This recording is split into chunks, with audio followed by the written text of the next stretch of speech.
এতদিন বাংলাদেশিরা বলতো যে শেখ হাসিনা বাংলাদেশকে ভারতের কাছে বিক্রি করে দিয়েছে, আর এখন প্রধান উপদেষ্টা ইউনূস বাংলাদেশের বন্দরকে তো বিদেশি কোম্পানিদের হাতে তুলে দিচ্ছে।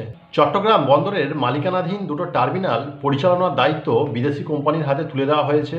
এই মর্মে সোমবার ঢাকায় দুটো চুক্তি সই হয়েছে।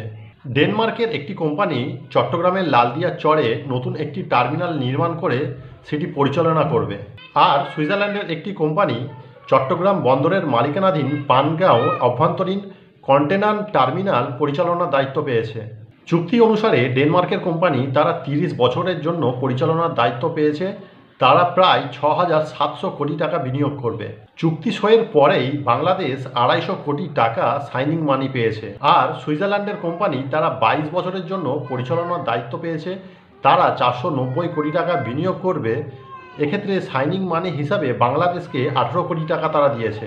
বাংলাদেশের যেসব মানুষ এতদিন বলতো যে বাংলাদেশ ভারতের কাছে বিক্রি হয়ে গেছে, শেখ হাসিনা বাংলাদেশকে ভারতের কাছে বিক্রি হয়ে গেছে, সেই সব মানুষগুলো আজ কোথায় গেল? তারা কেন আজ চুপ করে আছে? প্রধান উপদেষ্টা ইউনূস যে বাংলাদেশকে বিদেশি প্রতিষ্ঠানের কাছে তুলে দিচ্ছে, সেই সব মানুষগুলো কেন আজ তাহলে চুপ করে আছে?